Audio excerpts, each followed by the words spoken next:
इस संसार में बेकार का काल, इसका आज का शीर्षक है बेकार का काल। बेकार का काल में अगर सारा के काल लगेंगे और वो अगर ढीले हो गए तो उसको कितना भी बजाया जाए, कितना भी मिलाया जाए, फिर वो संगीत नहीं निकाल। जब वो खींचे होंगे तभी सितार से आवाज बाहर आएगी, तो आवाज बाहर नहीं आएगी। ऐसे ही अपना जीवन है। जब तक अपने जीवन में संयम के तार खींचे जाए होंगे तो निश्चित ही अपना अंदर से आत्मा की आवाज अपने को सुनाई देगी और उसको पर अमल करना। अगर संयम के तार अपने अंदर से खींचे नहीं है, अपन संसारिक कामों में ही लिप्त हैं, तो कभी भी आपको आत्मा की आवाज नहीं मिलेगी। क्योंकि आत्मा की आवाज वही व्यक्ति सुन पाता है जिसका पुण्य तेज हो और जिसका निश्चित उद्धार होना हो, वही व्यक्ति आत्मा की आवाज सुन पाता है। हर किसी के बस की बात आत्मा की आवाज सुनना नहीं।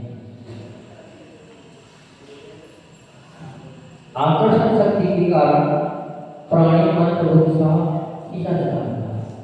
जब चौतार से आवाज निकलती है, बांसुरी से आवाज निकलती है, तो उसकी मधुर वाणी सुनते ही व्यक्ति अपनी ओर खींचा जाता है। ऐसे ही जब अपना कुछ आकर्षण होता है, अपना कुछ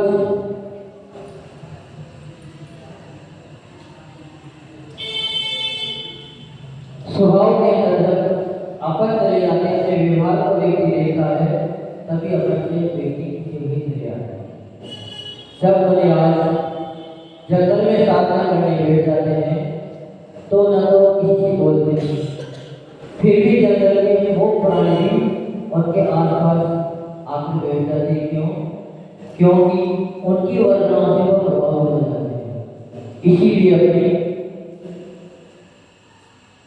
वाणी को संगीत की मधुर धुनी में खोकर प्राणी को खींचा चलाता है। जब भी आदमी को खींचा चलाएगा तो व्यक्ति के व्यवहार से प्रेम से भी व्यक्ति खींचा चलाता है। अगर उसका व्यवहार में कुछ अंतर है, कुछ फर्क है, तो वो व्यक्ति कभी भी किसी को आकर्षित नहीं कर सकता। क्यों? क्योंकि जीवन में व्यवहार बनाने में पूरा जीवन लग जाता है, लेकिन अगर व्यवहार तोड़ना हो तो वैसे तो आप यहाँ 12-13 दिन हो गए, अब 12-13 दिन में लोग जुड़े भी हैं, तो हमने जोड़ने में कितने दिन लगे? 13 दिन तो लगी चुके अभी तक। और अगर हम आपको तोड़ना चाहें तो भी 2 मिनट में ही सभा को विसर्जन करके तोड़ सकते हैं। क्यों? क्योंकि व्यक्ति के अंदर बड़ी बीमारी लगी गई है कि व्यक्ति सोचता कुछ है और बोल कुछ जाता है। आज व्यक्ति भावनाओं में बैठा है, तब जब वो भावना में व्यक्ति आगे बढ़ जाता है तो वो ये सोचता है जो हम है वैसे और भी। पर जब उस व्यक्ति को इस बात का एहसास होता है तब भी वो समझ पाता है कि दुनिया गोल मटोल है।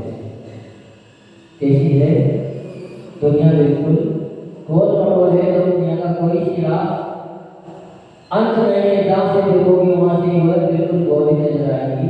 तो आप घूमते जाओगे फिर उसका किनारा आपको पर व्यक्ति भ्रम में आगे बढ़ जाता है। आगे किनारा मिलेगा, किनारा मिलेगा, पर किनारा उसी को ही मिलता है जो अपनी आत्मा की आवाज को सुन लेता है। उसी प्रकार संसार में महापुरुषों की छवि के रंग भव्य प्राणियों में उस ओर पीछे चले आते हैं। साधु संतों के पास फिर बुलाए लोग चले आते हैं। क्यों?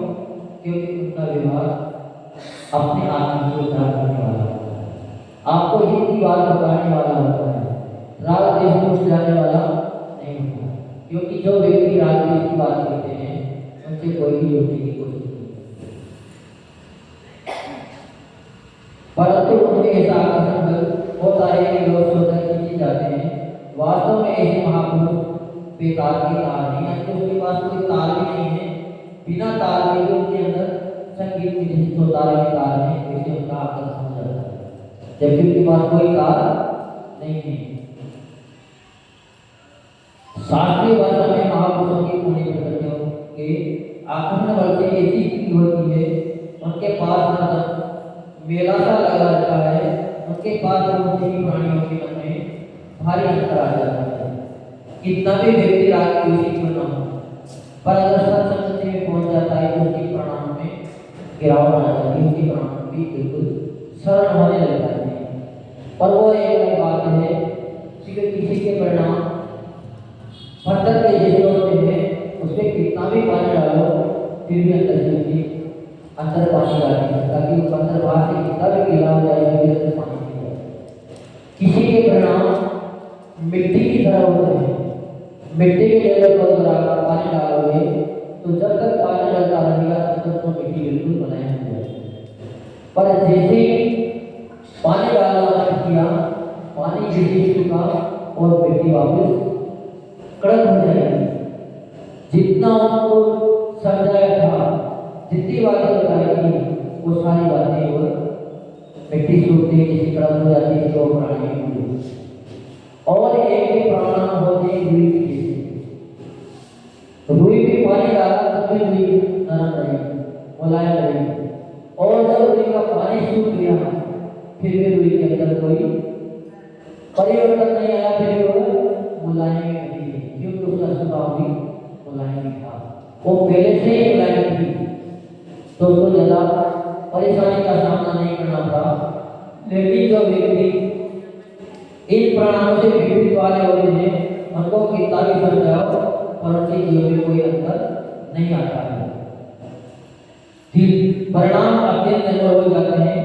तीर्थंकर जनकर के लिए दीर्घ तक पश्चिमी जनों की ऐसी ही महिमा है, उनकी छवि देखने मात्र से अथवा प्राणी सुनने मात्र से अंतर में मंथन शुरू हो जाता है। उनकी जैसी वाणी कर सकते हैं, उनके शब्द अपने अंदर आते हैं तो अपने तक घूमना चल जाता है। क्या हो जाता है, कहाँ कैसे थे और क्या कर रहे हैं, हमारी सभी बात कैसी है और हमारे कारनामे कैसे हैं, वो दूसरे से के पाए ना कर पाए, लेकिन अपने कारनामों को स्वयं जान लेता है, अपने आप को स्वयं तो पहचान ही लेता है। यह सब उनके भाव प्रभाव का आकर्षण बल है। हे आत्मा दूरी बेकार का तार बनने का प्रयास कर, यानी कि तेरे पास कोई तार नहीं है, फिर भी तुम वैसा बनोगे तो निश्चित तुम्हारा जीवन सुंदर सलोना बन जाएगा। जो प्रभु ने राष्ट्र समाचार देवी प्रसाद महाराज की जय। पसंद पूछा हम सोचने का अध्यक्ष है ना, आइए ना तो कल कर दी जाए हम से आज ही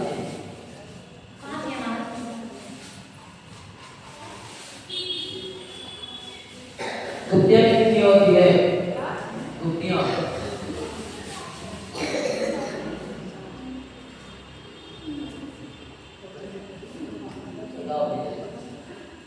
तीन होती हैं, और कौन सी होती है, मन वचन काया। मन गोपी हो जाती काया की बहुत बढ़िया, इसको बात किया जाएगा।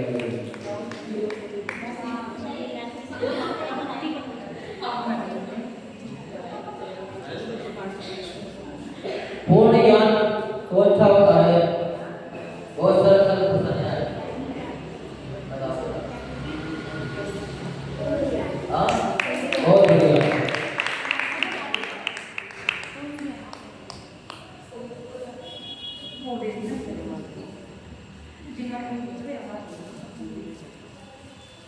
कल्याण पुण्य किसे कहते हैं, कल्याण पुण्य किसे कहते हैं, हाँ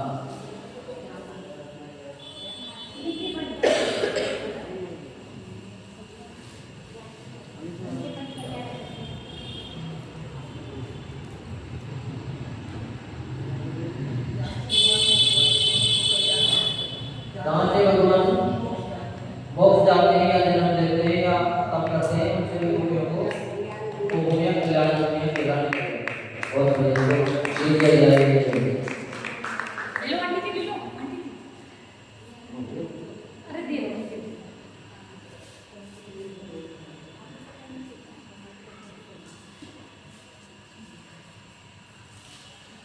आप खड़े हो बैठो। भगवान आदिनाथ कौन से पुत्र थे? भगवान भगवान आदिनाथ के पिताजी कौन से पुत्र थे? मतलब कीर्तन करते हैं, उनके पिताजी कौन से पुत्र थे? कुलकर साहब का क्या हुआ? चौदह पुत्र थे। बहुत बढ़िया।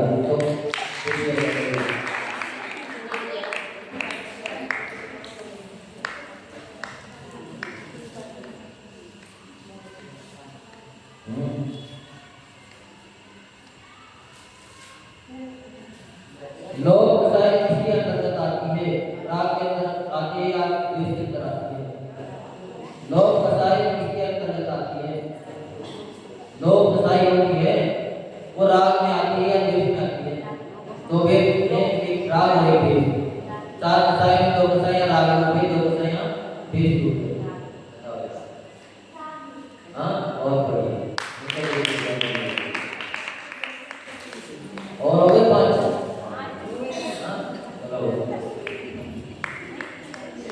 अब क्या करें? महाराज जी कुछ नहीं। हाँ, आज हमारी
चम चम चमा चम बाजे घुंघरू बाजे घुंघरू हाथों में दीपक लेके आरती करो बाजे चम चम चम चमा चम बाजे घुंघरू बाजे घुंघरू हाथों में दीपक लेके आरती करो यह मेरी मंगल आरती कीजिए पंच परम पद भज सुख दीजिए पहली आरती श्री जिन राजा भवरति पार उतार निभाजा इसलिए बाबा तेरी आरती करो तेरी वंदना करो हाथों में दीपक लेके आरती करो बाजे चम चम चम चमा चम बाजे घुंघरू बाजे घुंघरू हाथों में दीपक लेके आरती करो दूसरी आरती से धन केरी सुमिरन करत मिटे वह मेरी तीसरी आरती सोर मुनीता जन्म मरण दुख दूर करेगा हाथों में हाथ सजा के आरती करो तेरी आरती करो हाथों में दीपक लेकर आरती करो बाजे चम चम चम चमा चम बाजे घुंघरू बाजे घुंघरू हाथों में दीपक लेके आरती करो चौथी आरती श्री उबधाया दर्शन देकर पाप बनाया पांचवी आरती साधु तुम्हारी विनाशन शिव अधिकारी छठी आरती श्री जिनवाणी ध्यानत स्वर्ग मोक्ष सुखरानी इसलिए बाबा तेरी आरती करो तेरी वंदना करो आंखों में दीपक लेके आरती करो बाजे चम चम चम चमा चम बाजे घुंघरू बाजे घुंघरू हाथों में दीपक लेके आरती करो केवल परमेश्वर भगवान की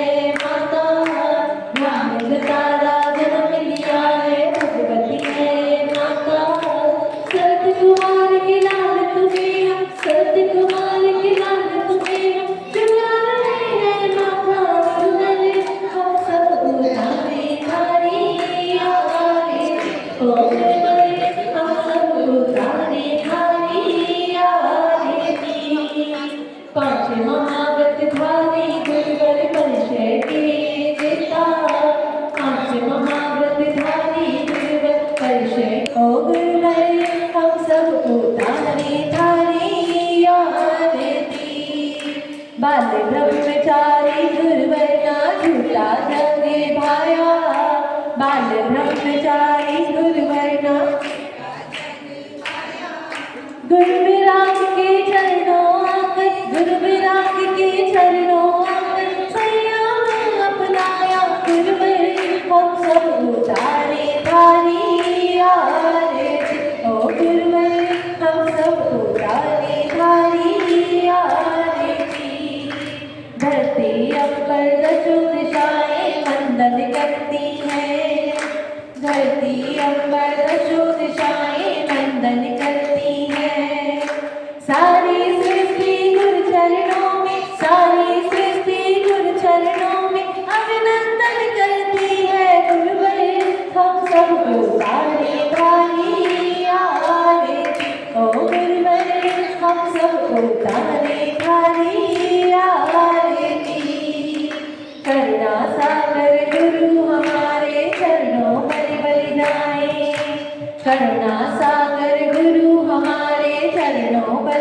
जाए। जब तक मुक्ति मिले ना हमको, जब तक मुक्ति मिले ना हमको, तब हम तुमको पाए गुरुवर।